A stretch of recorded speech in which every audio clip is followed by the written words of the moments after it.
I didn't know where to channel my pity, to the building or myself. I'd get by telling myself that a few years wasted in a non-place out in the western suburbs of Illinois was nothing. I'd forget it before I was 30. By then I'd be a published, widely read author, made famous by the very book that spun those dismal years at Sun Marketing into literary gold. Tucked in a corner like Bartleby, I'd prefer not to do anything day in and day out. But instead of going to my death, walk out triumphant with a book deal in hand. A bright-eyed brunette, not much older than me, with pretty green eyes, greeted me at the reception desk. She handed me a one-page form on a clipboard, and after I filled it out and handed it back, said Troy would be with me shortly. There was coffee and water if I wanted. 5 minutes later, Troy Dixon threw open his office door and yelled a welcome the size of Texas. His office walls were covered with franchise posters, Coca-Cola, Pepsi, McDonald's, and the bulk of the interview he spent telling me about the latest campaign for Domino's Pizza, describing it as the most exciting prospect of the year.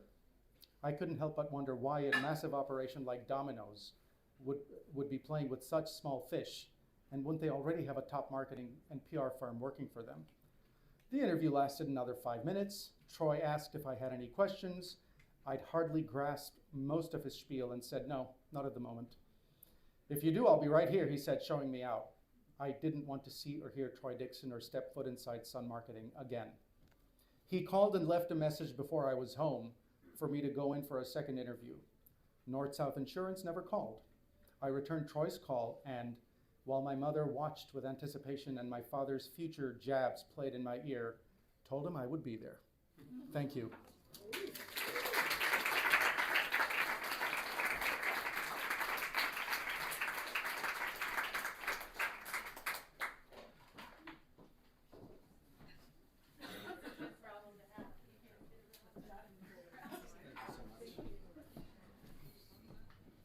Awesome. Okay, we have 9 additional readers. We will have 3 and then we'll take a short intermission for people to attempt to refill their drinks. So to our readers, you have 5 minutes. Please be respectful of your other fellow readers and stick to your time limit. You will have to snake your way up here. So if you know you're coming up, maybe get a little closer. There is a walkway, even though it doesn't look like it from this angle. And then one poet couldn't make it, Zhou, and so I want Evonne to be under this. All right, kicking us off in nonfiction, Julee Newberger.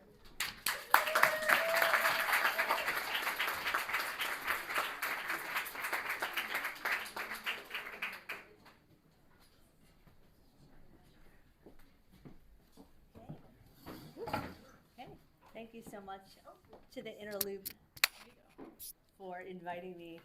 I appreciate all that you're doing for the literary community, and also thanks so much to my friends for their support.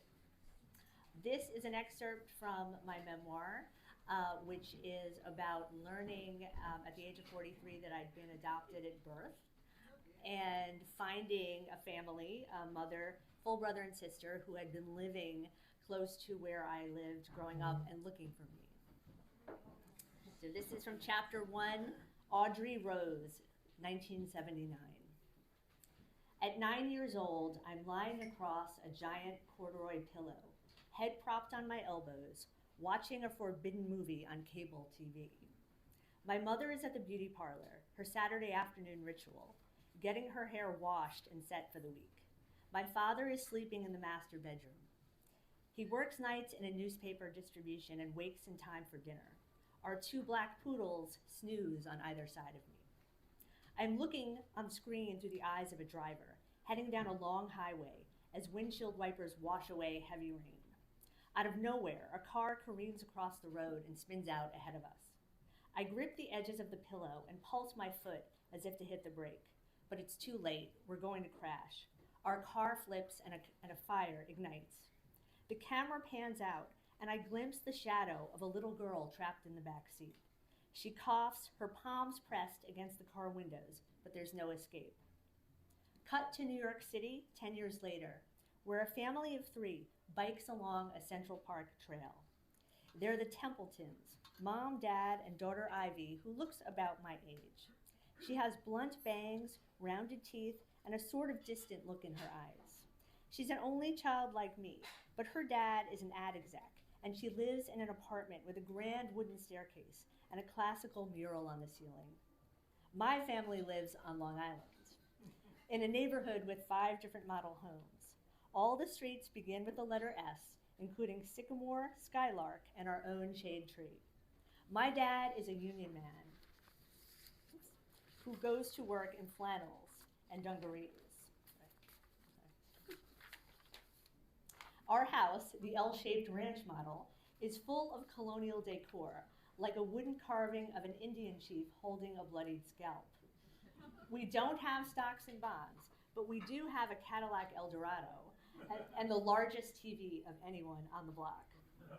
Like me, Ivy understands the loneliness of having no brothers or sisters and the weight of being at the center of our parents' lives. But something is wrong. Ivy is being followed by a man named Elliot Hoover, an unlikely stalker. He's well-dressed, with a smart British accent and multiple academic degrees. He explains to the Templetons that his daughter, Audrey Rose, was killed in a car crash 10 years ago. After a spiritual journey through India and the Far East, he has come to believe that Audrey Rose has been reincarnated as Ivy, who was born just minutes after his own daughter died. He wants nothing more than to be a part of her life. The story doesn't sit well with Ivy's father, but her mother, despite herself, starts to believe. Maybe this explains why Ivy has nightmares on her birthday each year. She sweats, she whimpers, and she doesn't respond to her own name. Ivy, too, begins to question who she is. She stands in front of the bedroom mirror in her lace-trimmed nightgown and looks deep into her eyes, trying to conjure the other girl within. On our mantelpiece, the bald eagle clock strikes 2 p.m. My mother will be home soon. I pray she'll run to the deli for my favorite shrimp salad on her way, giving me extra time.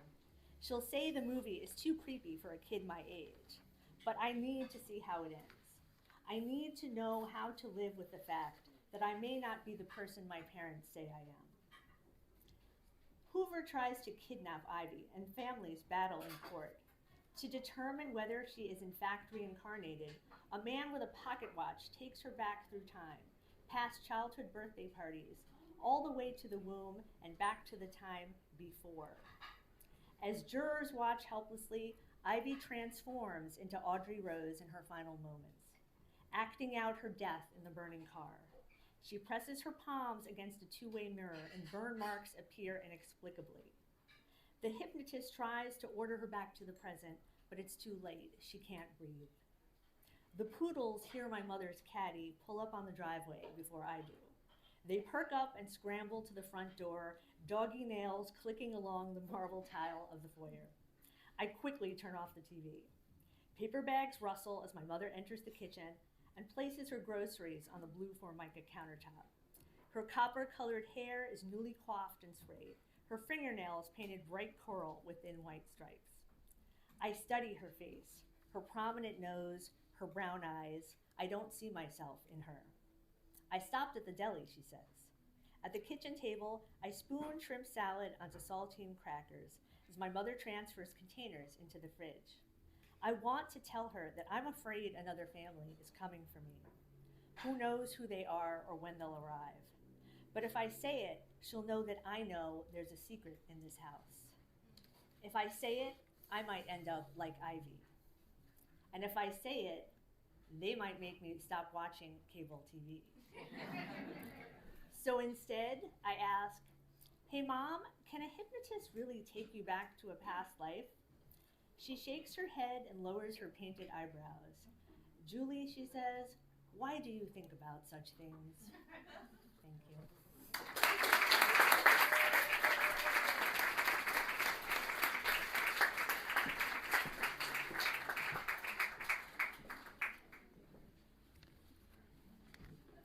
Next in poetry, Willona Sloan.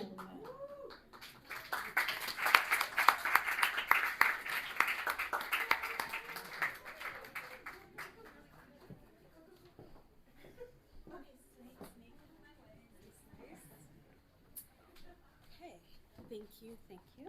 I'll go to short. Can you hear me? Okay. Glasses, please. So this is a poem from my friend Ananta, and it is after Joy Harjo. So if you know the poem by Joy Harjo, you will recognize it. I release you, my beautiful friend. I release you. When Ananta got sick the first time, Joy Harjo's poem about fear became her mantra. She framed it, put it in her hospital bed, and she said, I am not afraid. When she got sick the first time, I didn't know the right things to say, so I said, why? Why didn't you tell me sooner? It's not about you, she said. When her cancer returned, she told me, and I screamed, I howled, I cried. She listened patiently until I remembered. This is not about you. 2020 was meant to be an auspicious year. Weeks before the world shut down, Ananta and I made vision boards together. She filled her board with open spaces, green trees, blue skies. I release you, my beautiful friend. Ananta loved to dance. She would let herself go deep into the rhythm. She was quite serious until she heard something funny. Then she would laugh like a wild woman, screaming and clapping. She was patient and kind and absolutely took no mess. Ananta opened portals and doors, created windows and mirrors, taught her students to question history, learn their stories, take up space, raise their voices, and create new futures. She was a warrior for her people. She was a poet and a thinker and a dreamer. She was a light and a leader, a wife and a daughter. She was an auntie. Ananta was my friend. I never said goodbye. I thought when it was time, I'd jump on a plane, rush to your side, but you had Shilpa call me and tell me to stay home. I almost did it, showed up anyway, but I knew you well enough to know you had it all planned. You could no longer talk, but you wanted me to send you a video. I didn't say goodbye. Instead, I said, I love you, which meant thank you. I'll see you later. And damn girl, we had some good times. He asked me to tell a story at your funeral, but I didn't want to give away my stories, so I said no. She left him a note saying, read the Joy Harjo. He didn't know which one. I told him I knew and I would do it. I practiced the words, crying each time. I watched Joy incantate on Def Jam Poetry.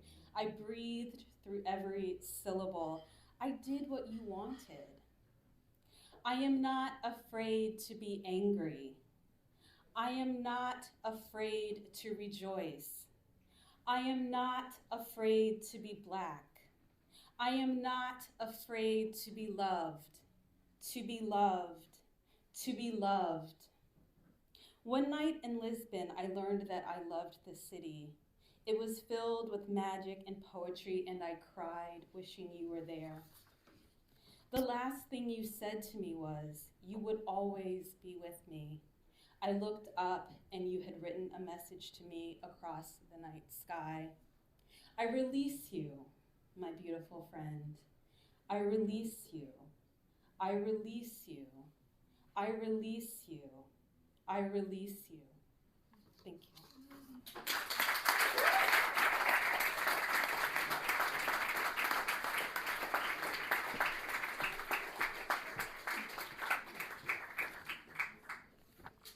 Next in fiction, Nick Manning.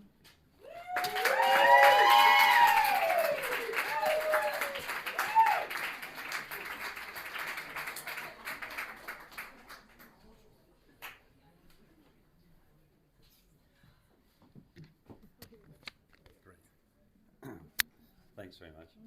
Good evening. For this reading, I'd like you to place yourself in gay London in the late 1980s. Gay men's personal politics are changing. AIDS is challenging the proposition that industrial-scale casual sex is liberating. And at the same time, the rise to power in the UK of the hard right is driving a generation to lose faith in a caring welfare state. It's a story about a man looking for family to replace the one which never worked for him. This long hunt leads Neil, the protagonist, to puzzle about the nature of friendship, the challenges of interracial love, and the difference between birth and chosen families. In this section from the book that I'm going to read, then, amidst the many losses to HIV, Neil's father is seriously ill. Now Neil is at the hospital. He's been sitting for a long time, so long that the chair has stopped feeling uncomfortable. The indentations in the back of his thighs have become familiar. His wobbly bits are now indented as if by the same mould that shaped the plastic chair. The plastic chair which looks and feels just like those he sat on waiting for Colin to receive his HIV diagnosis. Sitting was awful at around the 2-hour point, but he's well past that. The weird tragedy of the situation is no longer uncomfortable. He's past that too. The bay where his father is parked is not exactly the spotless, visibly sterile facility that TV soaps promise. The walls are scuffed in horizontal layers, as if various high tides have each left their mark on the hospital. At the bottom, above the height of the grey fleck baseboards, there are dark horizontal marks from the wheels of innumerable beds and trolleys which have been pushed through. The markings in the tidal layer above are somewhat random, mainly short black and beige scuffs, but in all directions, up, down, along and across the wall. Was there a time when breakdancing was welcomed here? Moving up, there's a sharp line of indentation in the drywall, undoubtedly caused by the backs of the ubiquitous plastic chairs. Above that, Neil can readily attribute the horizontal scrapes to damage caused by the ungainly wheel devices, whose multiple arms and trays support the humming and occasionally beeping machinery of life support and of postponed death.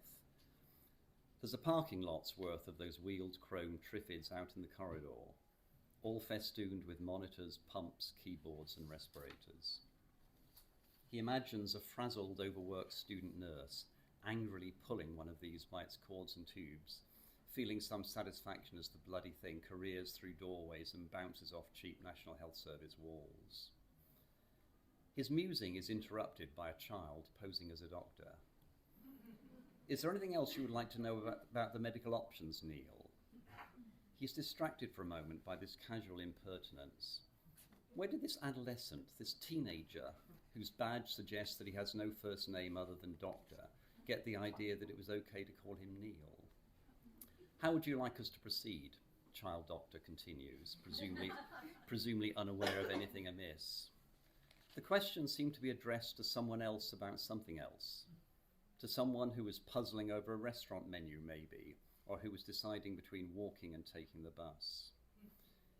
Neil's father has never offered any idea about what he wanted at the end of his life. Not that Neil ever thought to ask. That would have been weird within a family where politeness and formality routinely substituted for affection.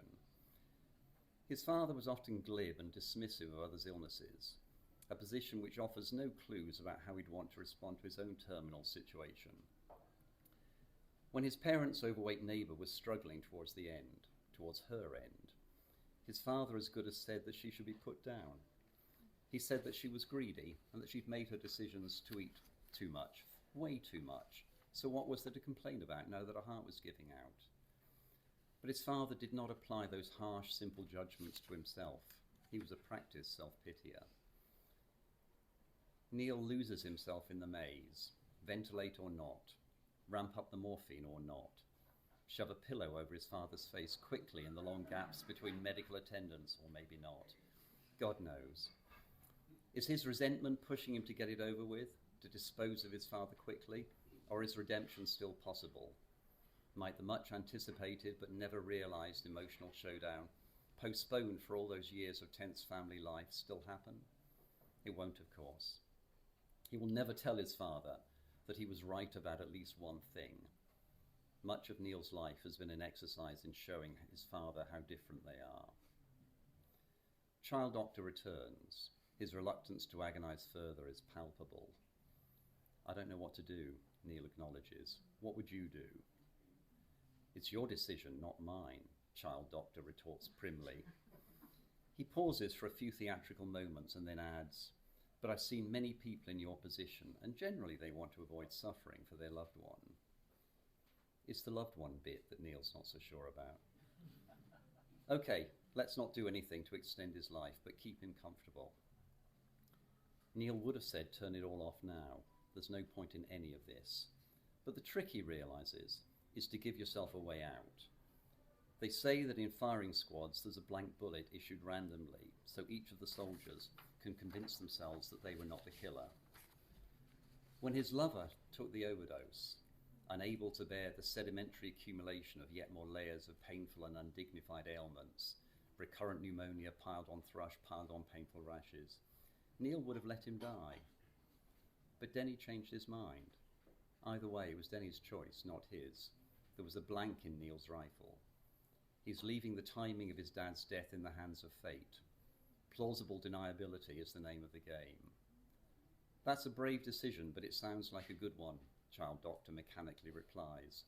His thoughts may be already on the next patient, or on his lunch break, or on his first affair.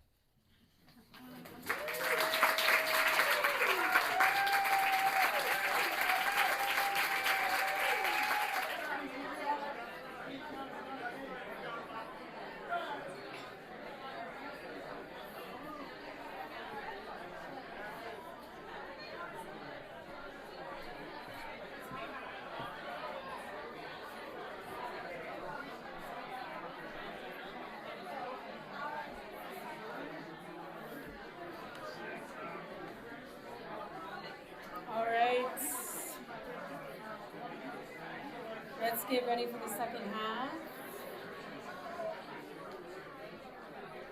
Gather everywhere.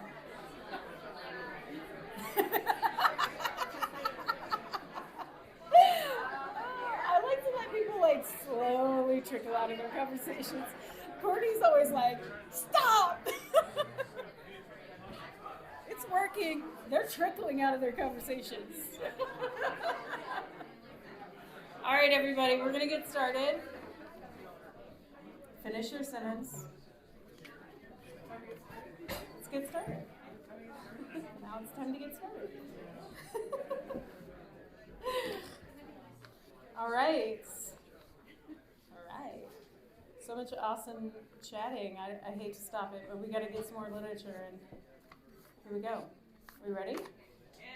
Let's do it. Next in nonfiction, Anisa Rahim. Okay.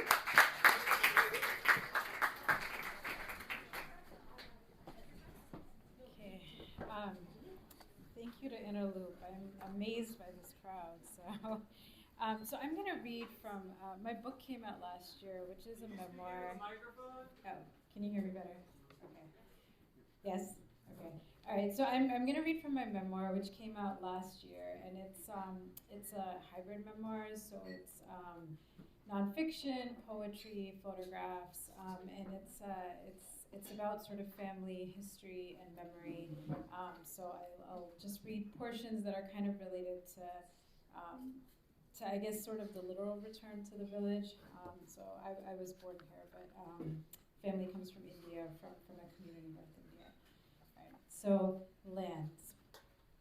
My mother was my first country, the first place I ever lived. Lands. From Salt by Nayara Wahid. My mother stays awake late into the night. A circle of women gather under fluorescent lighting. We stay in my niece's bedroom, where Bollywood posters adorn every turquoise wall, and movie stars stare at us with full, unblinking eyes. My mother's arrival is an excuse for relatives once, twice, thrice removed to convene at the goti and murmur for hours. Long-held disputes are mulled over and new ones made. Relatives come in and out of rooms, stage protests, and develop side conversations and alliances in the hallways over shaky marriages, marital prospects, and land disputes. A female cousin accused of being too sensitive disappears to the roof insulted. The women cajoled her to come back downstairs. The gossip and the family dramas are endless, tiring, fascinating. A select few remain, stretched out in cots near the kitchen, and even smaller numbers circle around my mother's bed well past the clock striking midnight. I've heard that people an aged woman wearing crooked blue glasses begins, "Don't die in America." People die in America, my mother insists. My mother has left behind flowery Florida nightgowns and pant shirts for an array of shalwar kameezes and a loosely draped thin scarf on her head at all times. She is radiant, an orb of white light pushing through her complexion. I admire her sudden transformation. When I was little, I was known to stare at wonder at the cluster of stones that sparkled on her rings, her swath of thick red lipstick. My mother speaks fluently in Mewati issues she never left. Then, behind sister, the woman continues, "What are you doing there? If you have to die just like the rest of us, then you might as well die amongst us." The room laughs, even me, lying on my side in bed, frowning at the cupboard, wanting to sleep at this late hour. We laugh at the truth and the innocence and the ignorance of this statement. For some, such as this woman, there could never be a reason to uproot except the promise of immortality. And I'm just going to read a poem. I know I'm crossing genres, but that's the point of the book. So this book is called On Cows. I would have been a cow, my mother answers. Do cows speak and think of one another, of us? They must, but they move only when slapped by the palm of a hand. Derisive click of the tongue, heart, when the street throbs with Maruti cars, scooters, dry air. It is as if they are all alone in a field eating grass. They might as well be staring at the sky, the moon hanging from its lip. You can't understand, and she tells me some days later about the cows she was gifted once. Such big, pretty eyes. Her own eyes grow larger as she says this. She comes into my bedroom years later to ask if both her eyes are the same shape. Yes, of course. Leave me alone. You are so strange. No, one is slightly larger than the other. 10 years later, I would look in the mirror and realize the same thing about my own eyes. God denied us symmetry at birth. But no, it is the beauty of jagged shapes.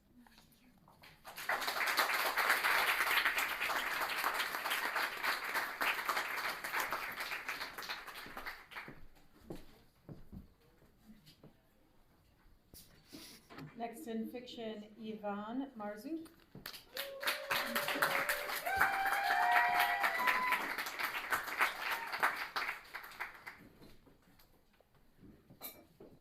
Thank you. It's so good to see you all. I've been over there, and it's great to see this side of the room.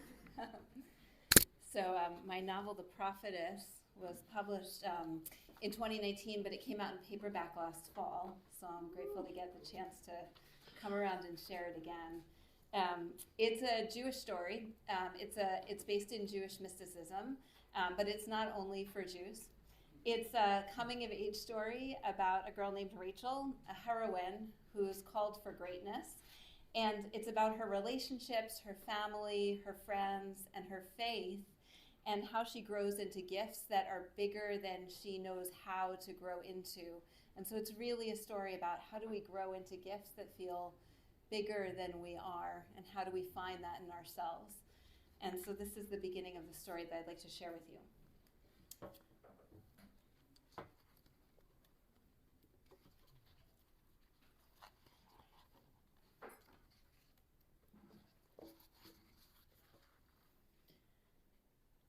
When I was a little girl, my grandfather would visit us on Friday nights.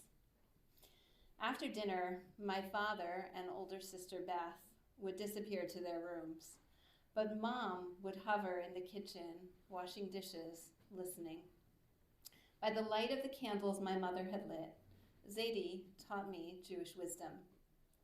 The Hebrew alphabet, simple prayers, Hebrew words, Shabbat for Sabbath, Shalom for peace, Siddur for prayer book, Hashem for God.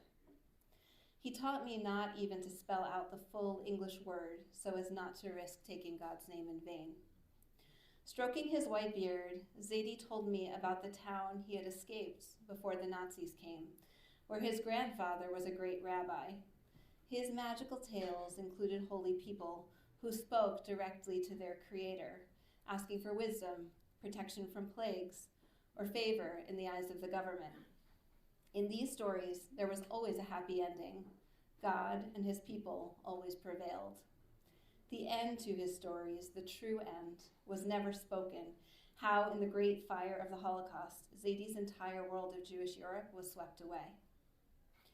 The morning he died, my mother stroked my forehead with the tips of her fingers, waking me. "Rachel," she said in her gentlest voice. I saw the expression on her face and knew he was gone. Zaidi was 87 years old, exactly 70 years older than me. He went peacefully in his sleep. I guess I imagined he would always be there, walking more than a mile to our house on Saturday afternoons in his black hat and buttoned white shirt. He often frowned to find us using the dishwasher or the television, but still sat in the corner armchair as Mom brought him a cup of juice and a plate of cookies. He made loud, clear blessings in Hebrew over the food, not so much for himself, it seemed, but in the hope I might imbibe some Jewish tradition through osmosis. Next to him, in my shorts and t-shirt, I felt at least a world away. Still, his presence mattered to me. I loved the stories, the questions, the ancient Jewish traditions he shared. I was a Jew, if not a particularly good one. This man was my single link to a chain that connected me back to Abraham. At Zaidi's funeral, Mom, Beth, and I sat in the front row of the women's section of his Orthodox synagogue. Though it was August in Baltimore, we wore long skirts and long sleeves. Mom had given up her own Orthodox religious observance years ago, but to be respectful, we dressed like we fit among them. Over with the men, my father, in real life an irreligious psychology professor, wore a black velvet kippah at Mom's request. Mom's black dress was plain, and she wore a thin, dark sweater over it. One of our aunts had ripped the sweater for her in keeping with the tradition of tearing one's clothes when a close relative dies. Mom had tied her auburn hair under a black beret. Without her usual makeup, I could see dark cavities below her eyes and shadows of frown lines along her cheeks. 2 weeks ago, Zaidi had come to our house. It was a sunny Saturday afternoon. Beth was at a dance practice, and Dad was at the university. I was only home because I had the day off from my summer job serving ice cream at a swim club. Mom got him a glass of cold water, then drifted in and out of the living room while I sat on the floor beside the armchair he always chose. He asked me how things were going in school. When I pointed out it was midsummer, he chuckled. "That's right," he said, his voice still lilted with a European accent. "You're on a learning break." I shook my head at him, feeling as usual he belonged to another place and time, where children always studied and angels might come to visit you when you least expected. "I'm starting my senior year in the fall," I said, gently shaking him back into what I considered the real world. "Be good," he said, and it was impossible to know whether he meant in the sense of morality, academics, or Jewish practice. Maybe all three. Now I wished I had taken the time to understand more of his world. I wish I'd asked what those final words meant. So I would just like to tell you that I have bookmarks. The theme of this book is May You Grow Into All Your Gifts. And so if you are a person who likes to grow into all your gifts, this is a gift for you. They're on the table over there.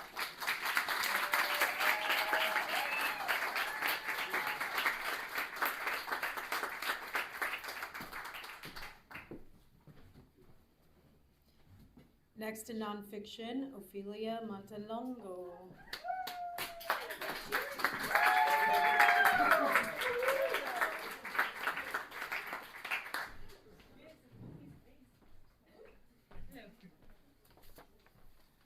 Hello everyone, how are you doing? Yeah, thank you. I don't have to be like this. There you go. Oh, and the light is interesting.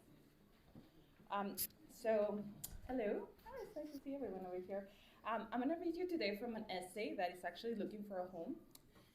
The essay, who is looking for a home, because it's kind of a person now. This essay is about a journey about my dancing story, but it's blended with the Edgar Degas ballerinas the sculptors. So it's kind of an inventory, and they're like different vignettes. So I'm going to be reading the first vignette and the last one, right? It's called Dancing Inventory, the Erga Tega Ballerina Sculptor Collection at the National Gallery of Art in Washington, D.C. 1. Little dancer, age 14, 1878-1881. Pigmented beeswax, clay, metal armature, rope, paintbrushes, human hair, and linen ribbon. Cotton veils, bodice, cotton, and silk tutu. Linen slippers and wooden base. I don't know. Okay, so this Belgian ballerina, Mary van Gotem, is surrounded by 3 statues like her. She's protected by a glass cage and stands tall in her 3 feet stature, fierce. Her head is up with eyes semi-closed, looking not at the ceiling exactly, but held high, somewhere forward. A satin ribbon wraps her braided hair. Her yellow corset is descarapelado. The purple from the crinoline is fading into gray.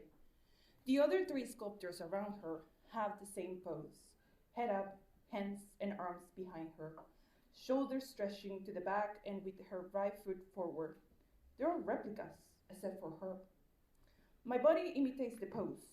I was a ballerina once and stood tall with my head held high. No one asked me to be sculptor though. I wasn't called a petite rat de la Opera de Paris either.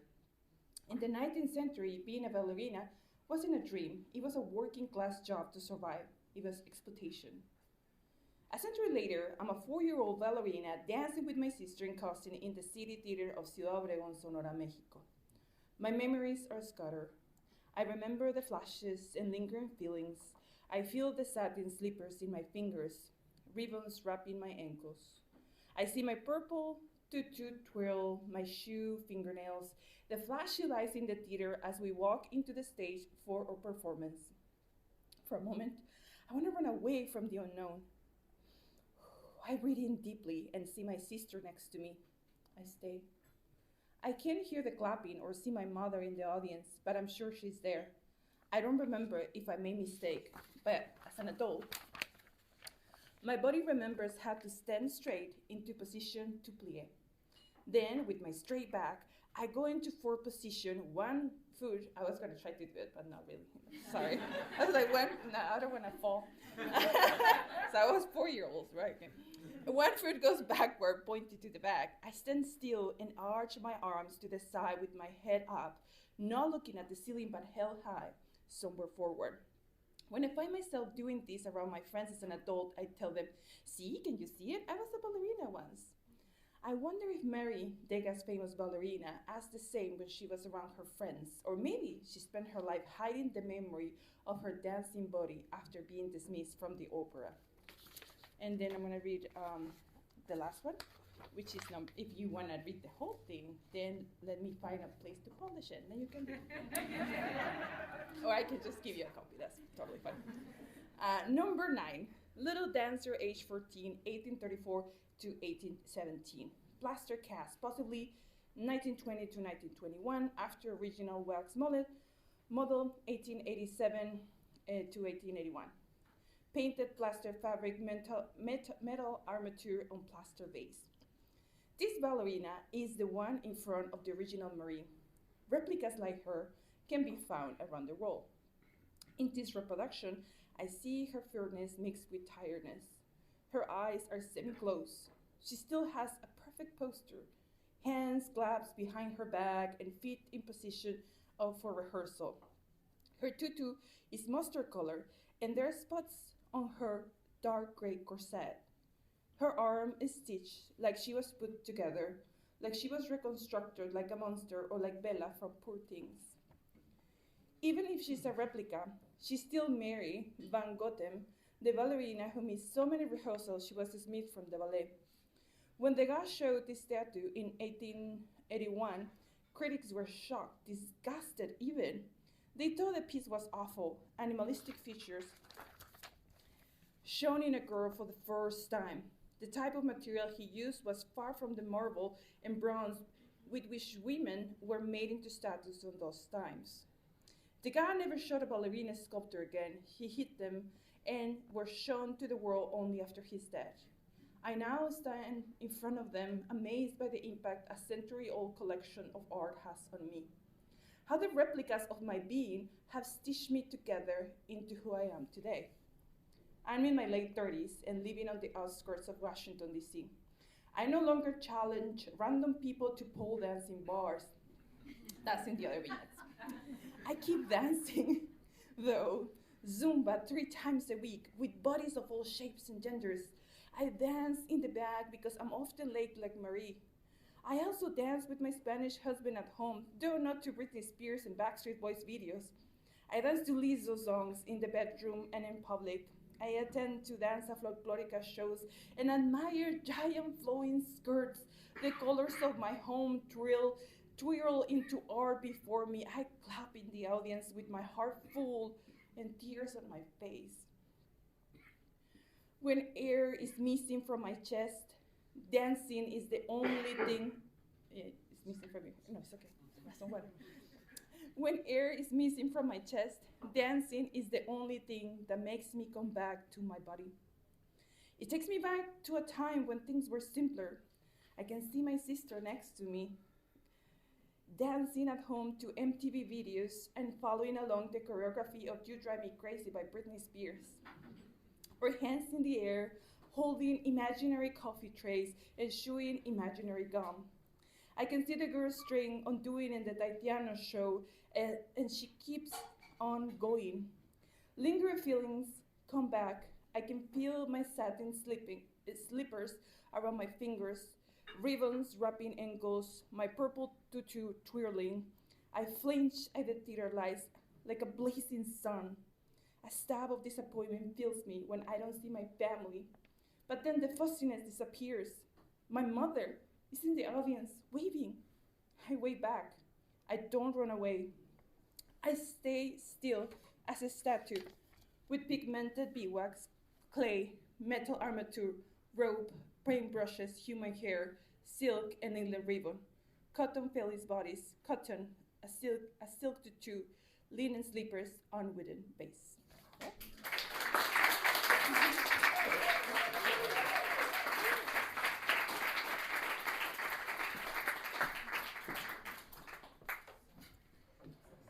Next in poetry, Chloe Yelena Miller.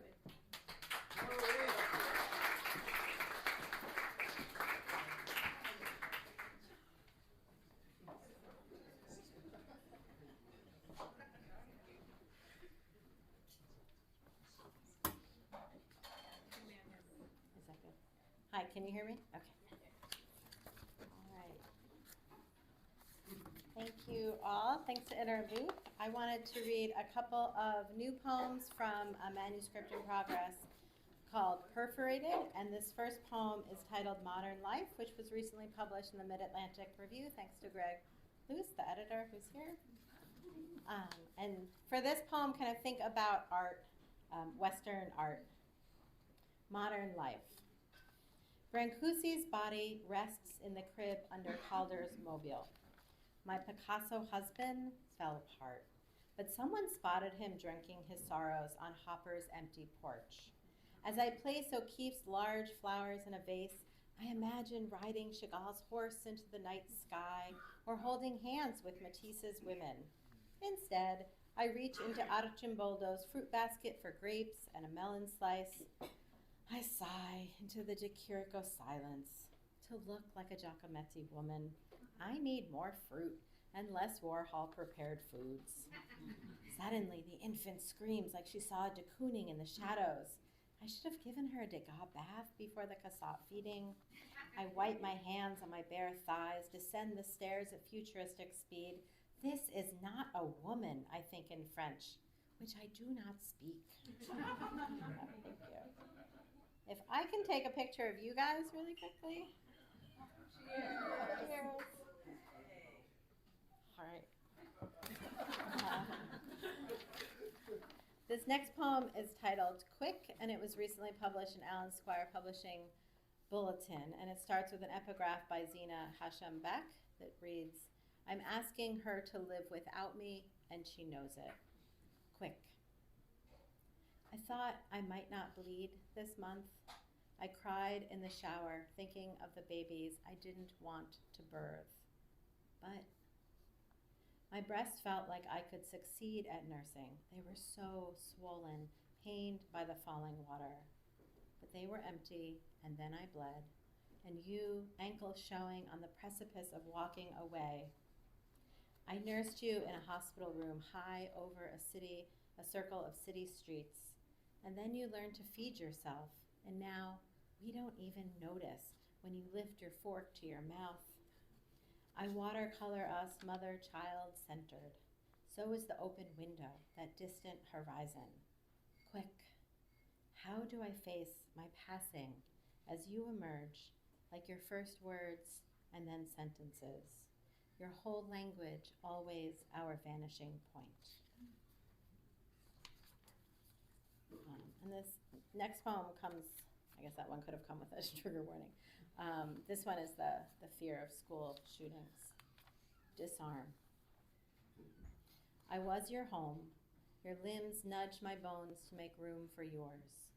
Now, in the dry world, you walk, even dance. I'm no longer your walls, roof, and floor, protecting your growth. This is how it should be. I cannot save your body with mine if, when the shooter arrives. I cannot return to being your home if, when danger rushes in, knocks everything over. You go to school to learn everything, like how parts make a whole, how your song and screams begin in your lungs with breath. No one can learn to be bulletproof, so you shouldn't have to try in the closet. You deserve challenges you can fail at before trying again, like building a bowl out of clay with 2 hands. If the walls collapse, you roll the clay into a ball between your palms. Use your thumbs to build them up again. The clay may or may not become a bowl, but you can keep trying. I cannot let you fail if, when the active shooter finds your classroom drawer, your desk covered in pencils and tiny erasers. I must release you into this world so you can grow. This is how it should be. And this is how it shouldn't be if, when.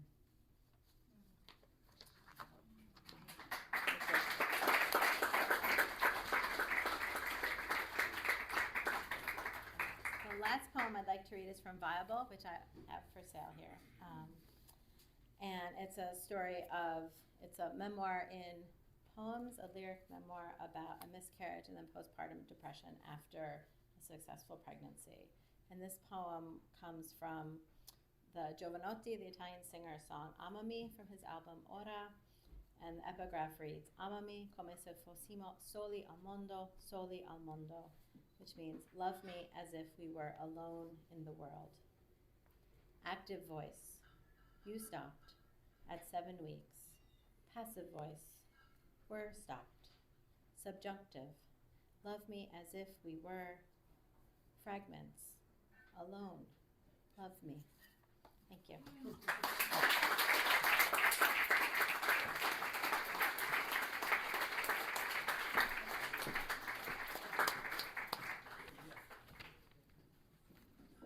Next in fiction, Torrie Q. Jones.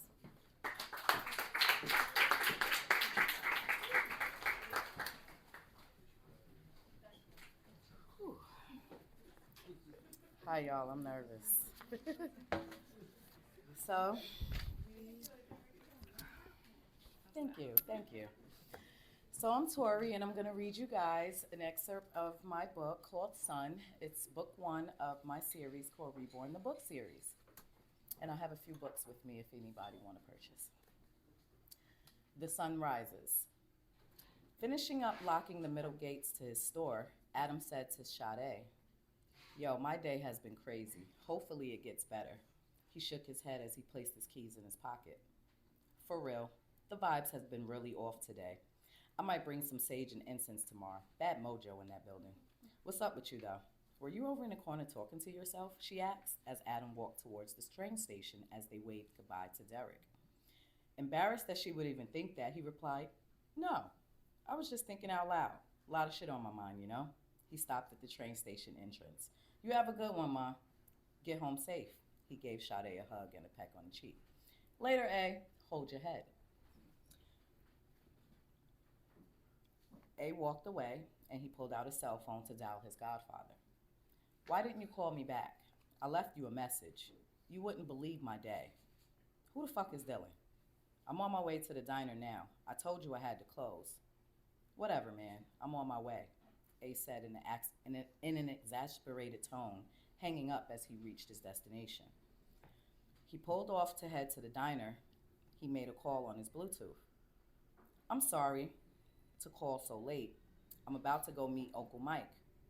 Some shit is going on and I don't like it, he thought before speaking again. Okay, I'll sort it out. No, I'm fine. I haven't had an episode, I promise, he lied. I gotta go. Pulling up to see Uncle Mike now. Love you. Talk to you later. He disconnected the call. Once he reached the diner and parked, Adam proceeded to walk to the entranceway of the restaurant. Still frustrated by the day's events, his eyesight instantly went black and he was unable to move. He quickly passed out.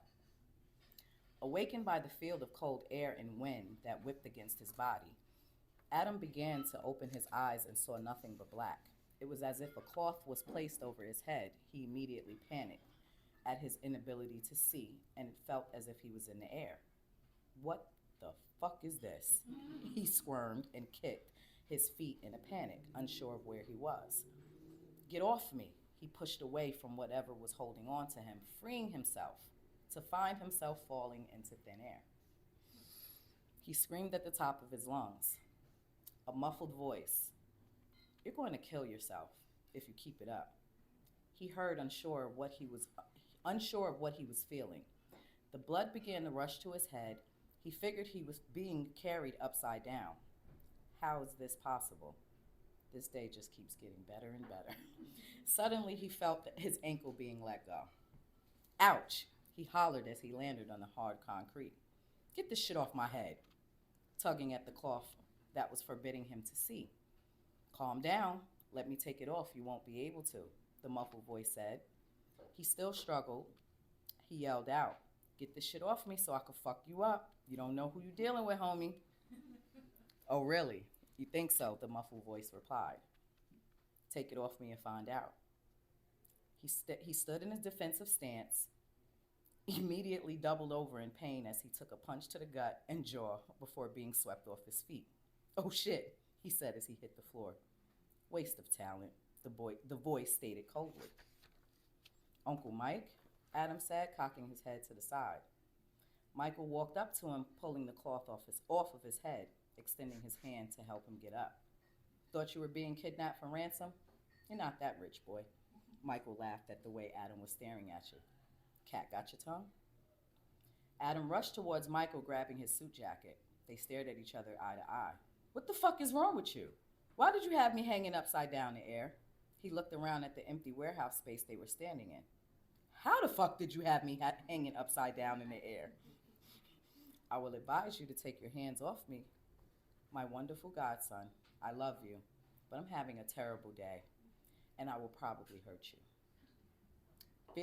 Feeling fear enter his mind, Adam let Michael go, staring at him in disbelief. He shook his head. Fuck that. Shitty day? My day has been royally fucked. For some reason, my day has been fucked up all because of you. He pointed his long index finger at Michael's face. Some stupid guy named Dylan came to the store, had me feeling all kinds of weird, then goes on some fucking vanishing act, looking like a vanishing act, but I looked at him like I could still see him. Adam continued. On top of that, some weirdo came in the store trying to touch me, singing and shit. Supposedly, I was the only one in the store that can see him, since Sade didn't see the bum, so fuck you and your shitty day.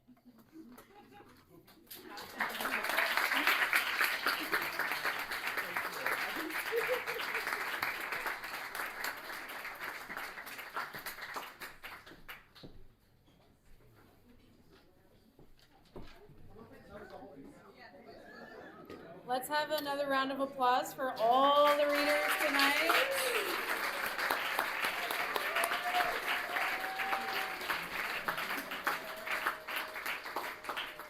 Thank you all for coming out on a Tuesday night. Our next reading is March something, coming soon.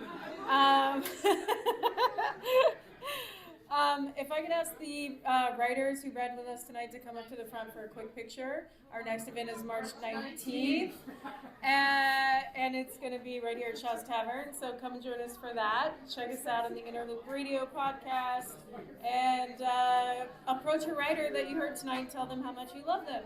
Have a great night, everybody.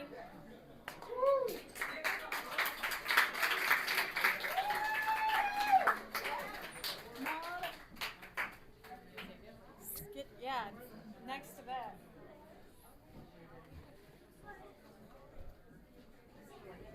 But I think we're in a row. I think we have to be. Yeah. There's something sort of skewed photograph about this.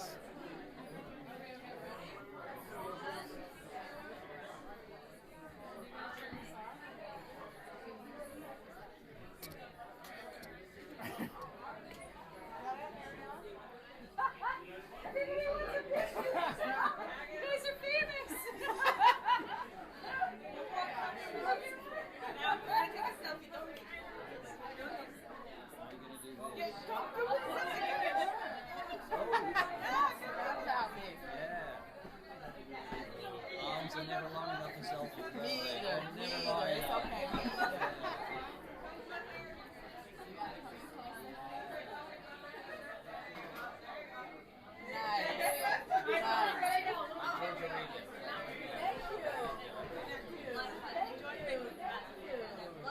Turn around and look at the camera. I appreciate that. Thank you.